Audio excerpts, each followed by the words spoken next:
It's a new year and a new chance for you to make a fresh start with your compliance. For the next 31 days on the FCPA Compliance Report, we're going to be bringing you a daily tip, strategy, or idea that you can use to improve your program. Here's your host, Tom Fox, the Compliance Evangelist. This month's sponsor of 31 Days to a More Effective Compliance Program is Affiliated Monitors. Founded in 2004, Affiliated Monitors provides professional, independent integrity monitoring and ethics and compliance assessments nationally and internationally and across almost all industries. With its knowledge of effective ethics and compliance programs and cultures, Affiliated Monitors is respected for its work as the corporate monitor on matters ranging from multinational corporations to small and mid-sized companies and even individuals. Having served in over 750 monitorships, no one has more experience as an independent monitor than the team at Affiliated Monitors.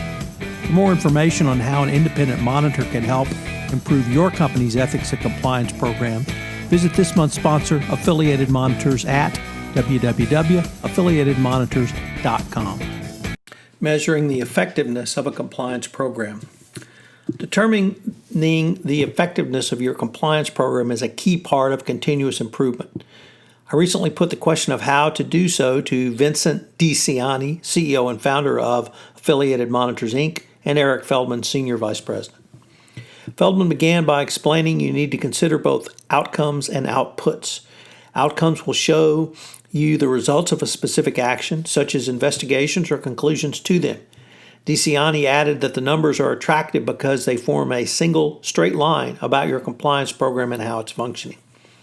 Yet DiCianni cautioned the numbers will only give you one view of a compliance program. You need to consider the qualitative side of the equation. This is where outputs are equally important as they form the qualitative portion of determining compliance program effectiveness. More importantly, you cannot conflate the two. Feldman explained that hotline data is a good example, so that if your hotline reports drop dramatically, the company may well believe their compliance program is effective. However, this could be a tenuous conclusion because just as easily one could conclude that your culture has taken a turn for the worse, that employees are afraid of retaliation, they don't have faith and trust in the anonymity of your hotline system, and therefore they're just not going to report, but the things are still going on. Other important considerations include assessing software measures as how employees feel about whether the company is committed to a speak-up culture.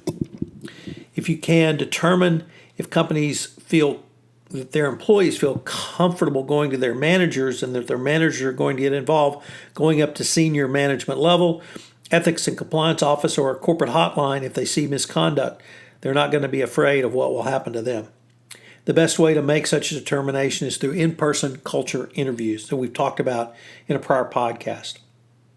Another mechanism to determine if you have an effective compliance program is to see if there's a correlation about what the company says on paper regarding its vision, mission, and values around compliance and how it treats its employees. Here, key metrics are performance incentives, bonuses, promotions, and assignments. You must ascertain if the financial packages are based solely on hitting the numbers or if there is an element that balance out the financial measures with the ethical measures, integrity measures.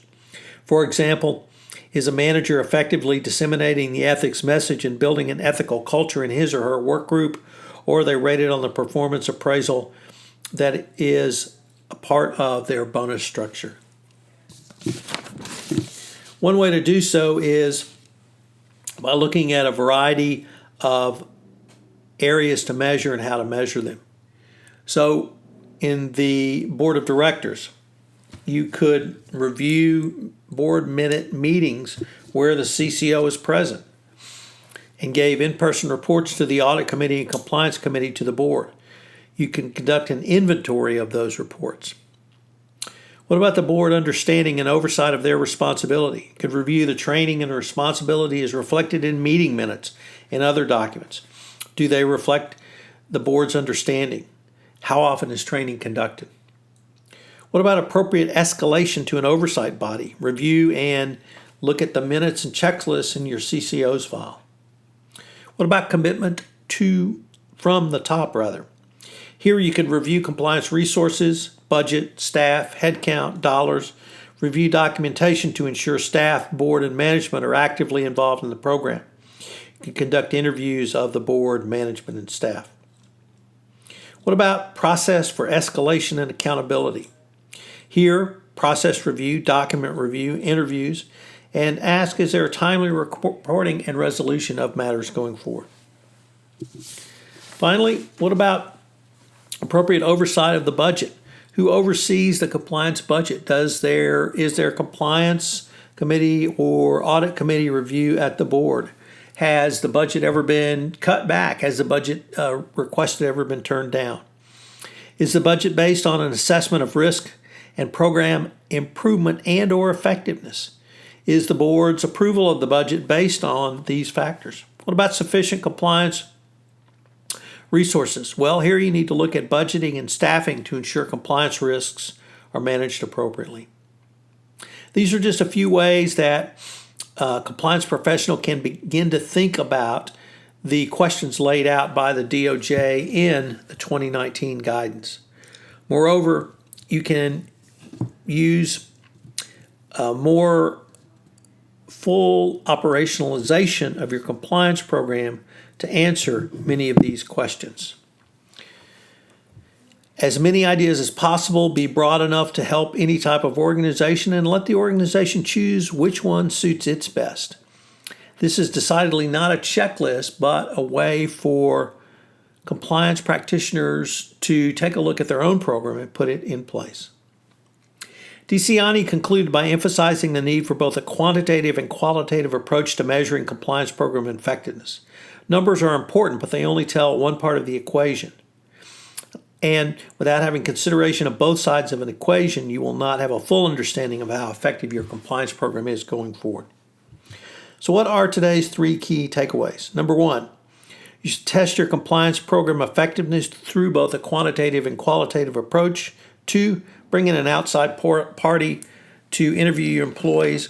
And 3, take a look at various resources which allow you to evaluate your compliance program effectiveness going forward. I hope you'll join us again tomorrow, where we take up another topic in continuous improvement of 31 days to a more effective compliance program.